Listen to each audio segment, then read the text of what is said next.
pandemic itself, I knew that I could find resources in order to get better and get well. And then I was thinking, how do other people manage this?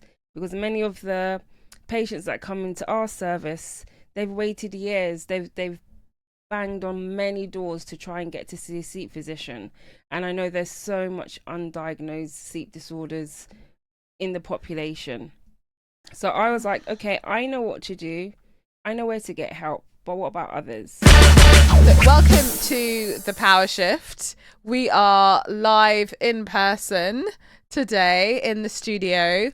Lots of tech stuff, but hey, we're doing this, and really excited to really focus on an area that doesn't get covered that much, but affects every single one of us. Yep. It's sleep. Right. And as you know, I talk about this all the time. We have a great coaching and mentoring journey pathway program for doctors who are really elevating themselves as leaders, entrepreneurs, change makers in industry, and many of them trailblazers and pioneers in their niche. And so it's a real pleasure to introduce Dr. Desaline Joseph, who is the sleep tech doctor. So she is the only one who is in industry consulting with a whole range of big brand sleep tech and wearables companies. So welcome. Thank you. How are you doing? And it's so great to be on this couch with you finally. Great. I know. I'm so privileged. Thanks so much for the opportunity. No, absolutely. And we did not deliberately color coordinate ourselves and with the couch. That was not deliberate. It's just how it's happened. So brilliant. So let's get started.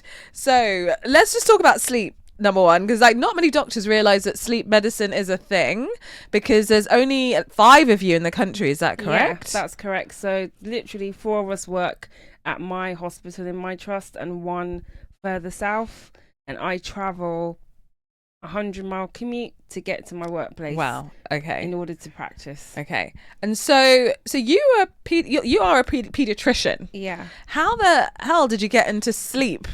Because at the end of the day, we think sleep may be related to anaesthetists, most traditionally. Yeah.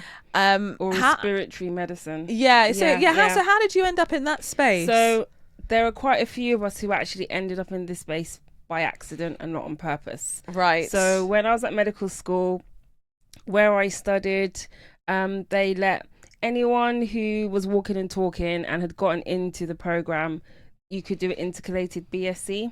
So I already knew that I wanted to work with children, babies, young people within medicine.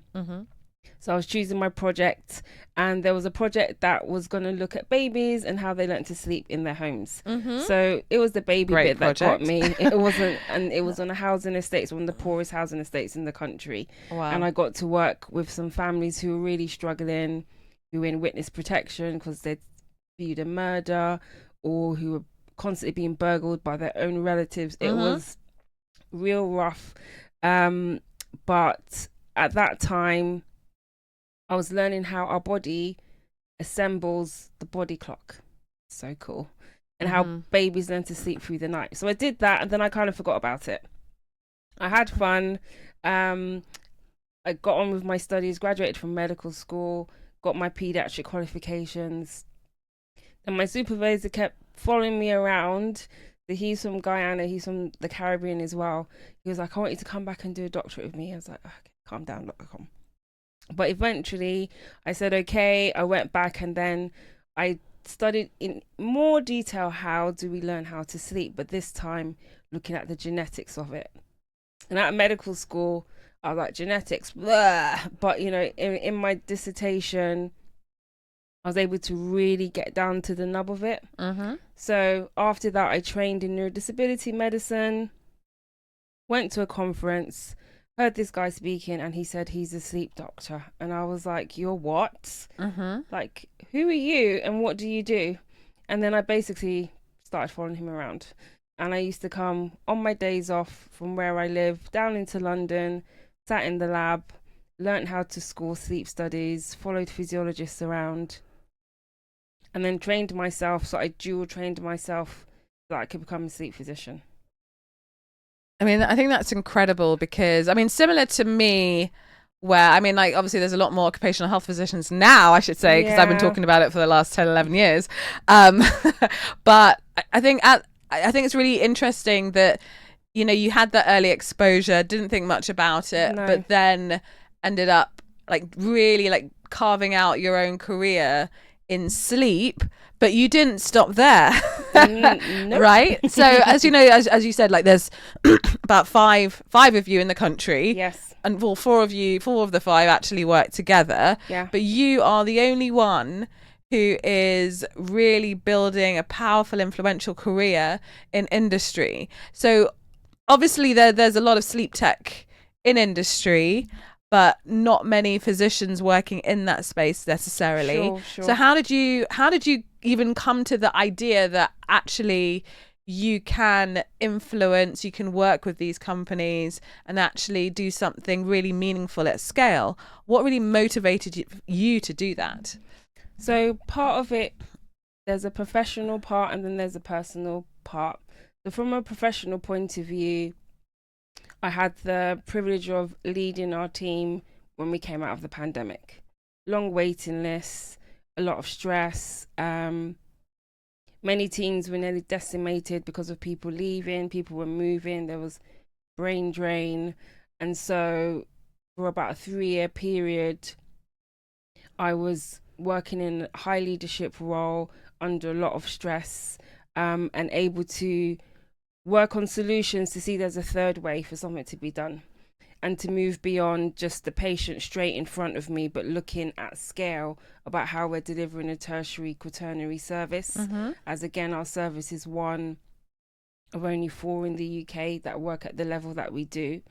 So once I'd put that aside, I was thinking what's next, and I'm a trustee for a charity, and I was thinking, is there something else I can do? And some of the skills that I've gained in terms of governance and working in a board role as a non-exec director, I thought maybe there's something else that I can apply it to. And then I came across Medic Footprints, and that bit just goes down in history. And then from a personal point of view, I'd studied the science of sleep. That's what my doctorate is in.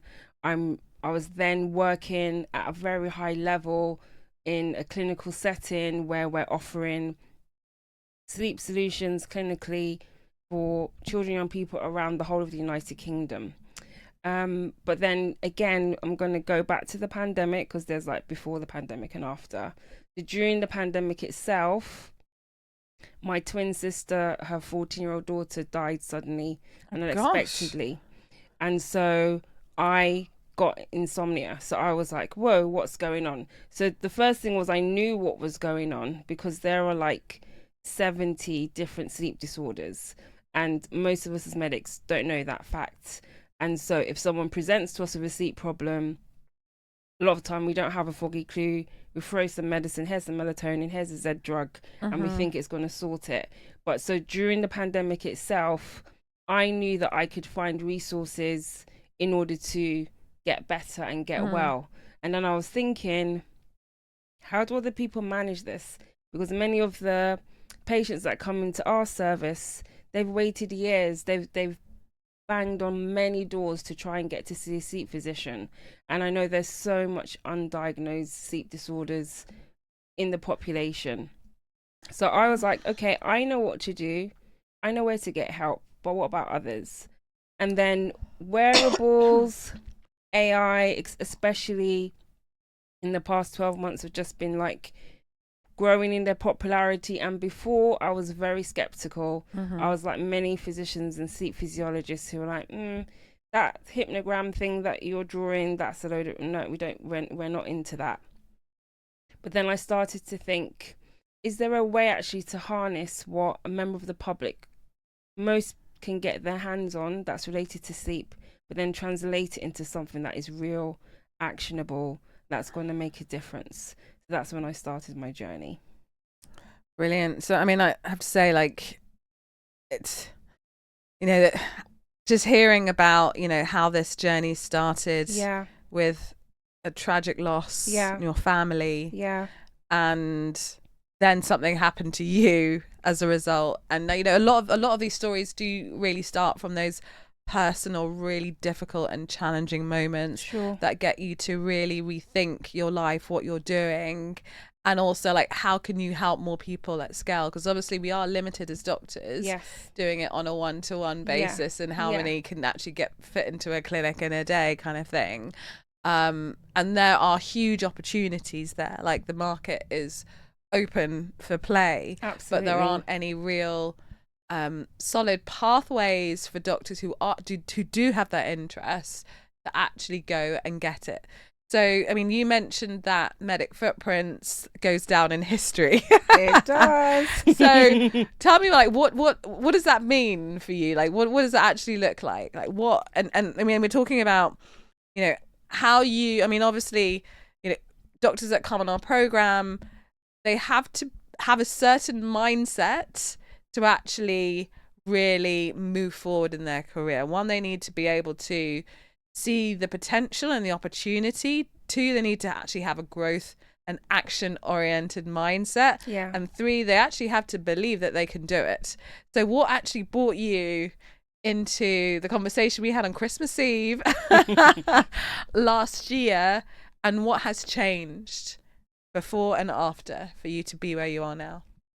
So I'm going to rewind slightly and go back into when I was leading our service. And so I'm now having regular meetings with clinical director, deputy clinical director, CEO. And when you're kind of problem solving and thinking about next steps, there were certain themes that were coming through. People were mentioning things, coaching, mentorship.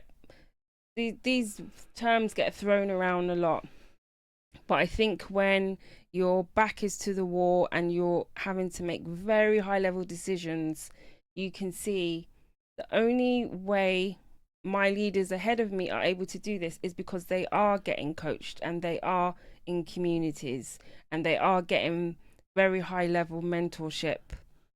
And so by accessing that through my head of service role, then when I started to think about, you know, how can I make global impact, especially within the tech space, something that had an element of coaching in it, something that had an element of community, something that had an element of mindset and looking at myself first and to see what needs to shift in me. Because, you know, as doctors, we're like, get the exam, pass the exam, get into the specialty, apply for the job, fill in the form, and you're okay. And then you learn that when you step away from that slightly, it's a very different world. It's not really how it works. And we know there are statistics, 85% of people jobs are not advertised, and or, you know, 8% of people, they'll get the job because of their network and connection, not because of something else. But that is much more so if you're in a space adjacent to healthcare and outside of the NHS. And so for me, Medic Footprints was like, how can I compress time? How can I get to a goal quickly but effectively and efficiently? And I think the program and becoming a Doctors in Industry Fellowship just ticked all the boxes for me. Tell me more about compressing time here, because I think that's something that a lot of doctors really underestimate, because we spend a lot of time in all of the things that you just said. Exactly. So, you know, 5 years in med school, and then however many years of training post-grad, 10-20 years non-stop kind of thing. And we're conditioned to believe that time equals better, equals more money, equals more prestige. Right. And it has to be a long period of time to get there. But we know, and I've seen it countless times, for example, like one of our other fellows, psychiatrist, written off with COVID, got long COVID, you know, had worked in the NHS for a very long time, and said, I need to replace my income, and obviously, you know, ill health retirement. And within a year, they replaced their income, their NHS, within a year. And again, with long COVID, so it had to be something online. It had to be something, you know, business related. It had to be something flexible. But putting their mind to it, they did it in a year. So this is like, we're all working towards the, income level, but it takes so long. So what is the return? So just going back to what you said, why was compressing time important for you? I think because a lot of doctors will be like, well, I'll do it later, or I'll wait till I finish this, or I'll wait until I'm dead. It feels like I'll wait until I'm dead and then I'll, but I'd love to hear from you. I think it comes back to if someone is starting to think, is there something else I can do alongside my clinical work or instead of, because it could be either. It's important to go back to your values, your motivators, and what's driving you. So for me, family is important, flexibility is important, especially as my family's gone through a lot of sacrifice for me to be able to. Nothing that I've done would have been possible without the support of my parents, my sisters, my daughter, my husband. So those things are important to me and drive me. So and then I guess because of my niece's sudden death, she was only 14. It was like, tomorrow is not promised. Like this is like, there was absolutely zero consideration in our family that we would have a child death. I mean, I'm a paediatrician. My doctorate was about cot death. I've trained as a SUDEC paediatrician, which is a sudden unexpected death in childhood doctor. I've done investigations with detective inspectors, going into family homes in order to work out what happened when a baby or child has died unexpectedly. That's part of my professional role. That's been and awful to have gone through that yourself. Being on the other side of it, and especially during the pandemic, it was just mind-blowing. Gosh. And I think like we know athletes, they all have coaches. There's no Olympic medal winning athlete who doesn't have a coach. It's just not possible. And so if you as a doctor, whoever's listening, if you speak to the CEO of your hospital, speak to the chair of your board, speak to your clinical director, they're getting coached. And coaching is just giving you skills so that you can be very efficient at what you do. And then do it quickly, not to break it and do it quickly because you're doing it badly, but to do it very well. And so for me, now coaching is not a nice to have. It's this is critical, important to keep me well, safe, but to also allow me to enjoy what I do with passion and open up opportunities and doors. And then the network comes with it as well in Medic Footprints, and you can hardly put a value on it because your network is your value. Absolutely.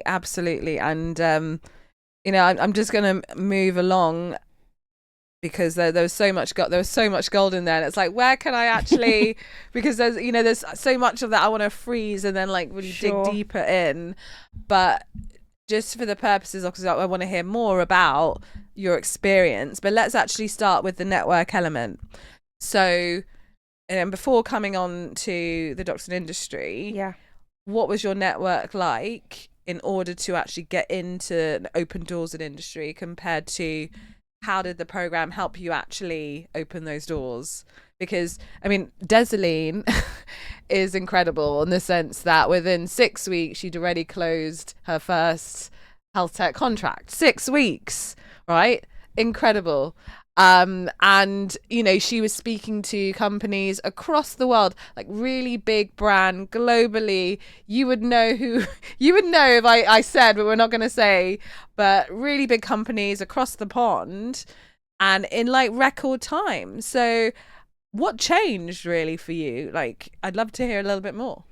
So if somebody joins Medic Footprints and becomes a fellow, there is a roadmap to follow. And I'm a scientist. Give me methodology. I'm not a cook, so it's not a recipe for me. I'm going to follow it. And my network prior would have been very clinical, academic, because that's what I'd done. I'm a senior lecturer. I'm a clinician.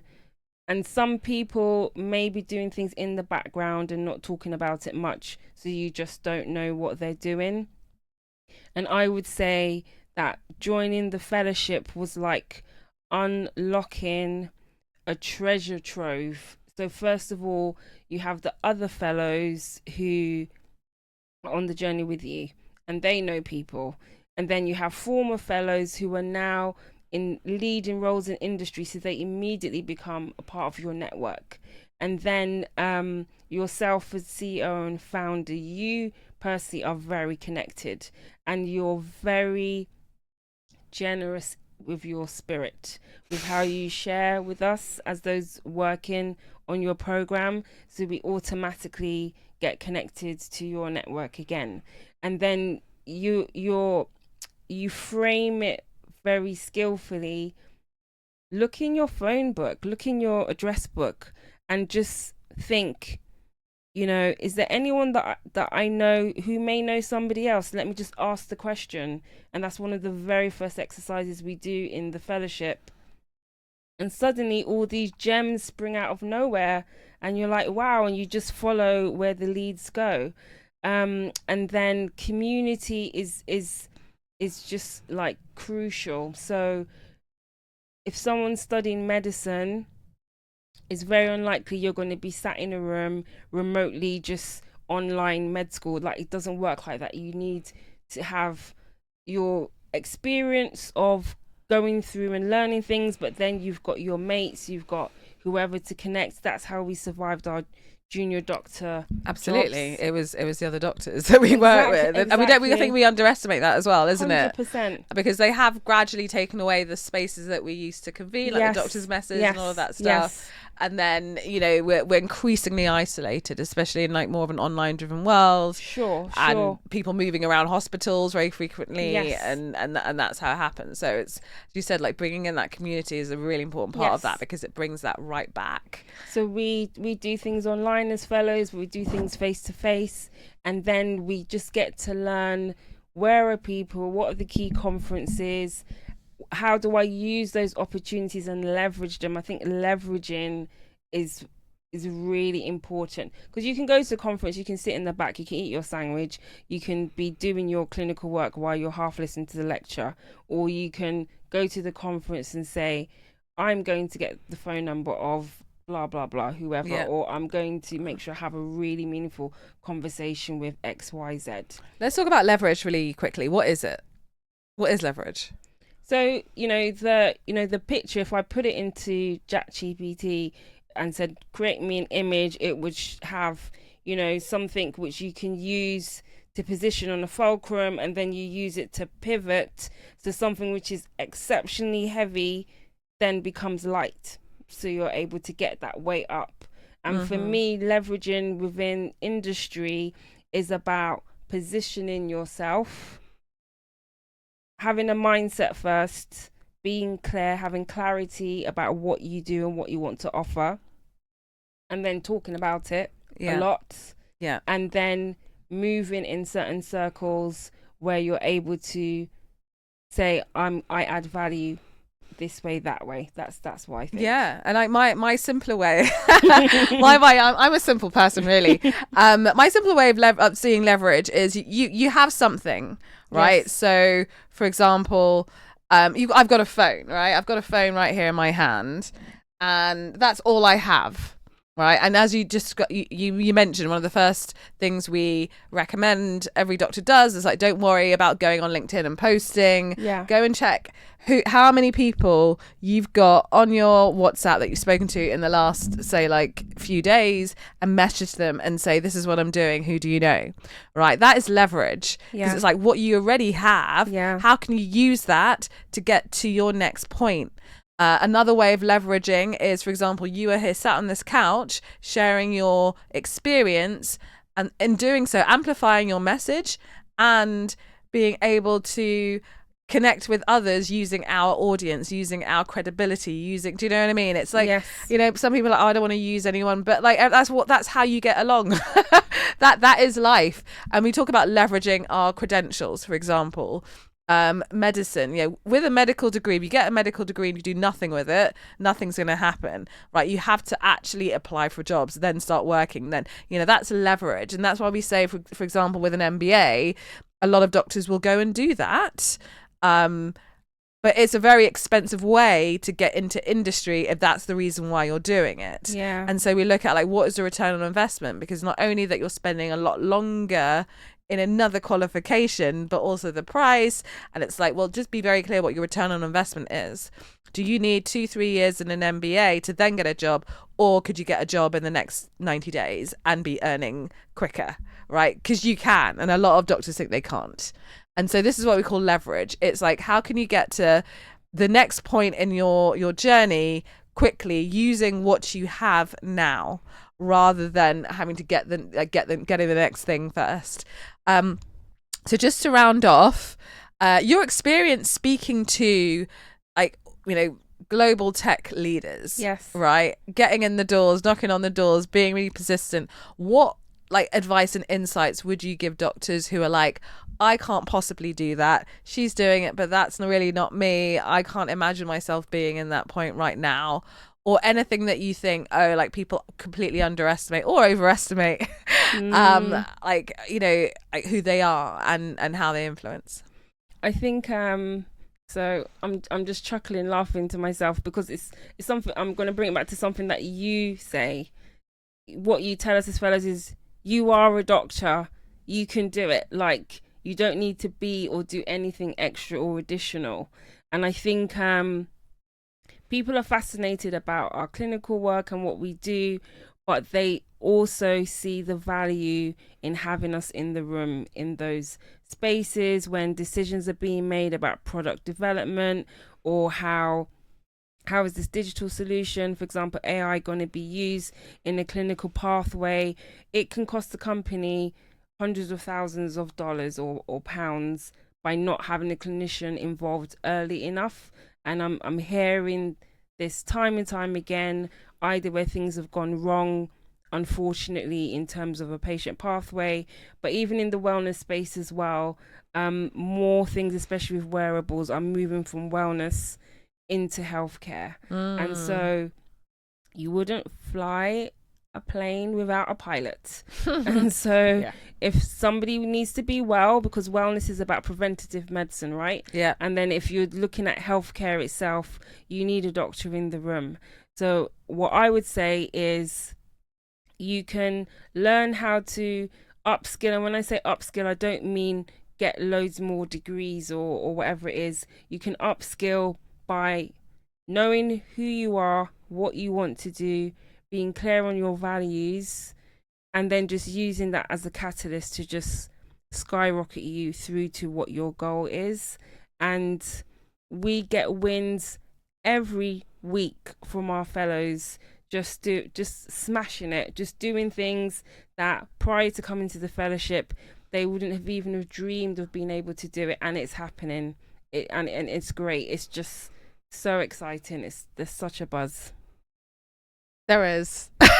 No, I mean, no, honestly, I think that's the great thing, that we celebrate wins every week. The small wins, the big wins, they're equally as important, because we find that doctors in particular, they're not very good at celebrating the wins. They gloss over it. Because usually what would happen, say, in a session, we'd be talking to one of the fellows, and then I'll be like, so, what happened? Like, have you launched your business? Like, what's happening with your clients? And they'll be like, oh yeah, I've got 3-4 clients. And I'm like, well, hold on a second.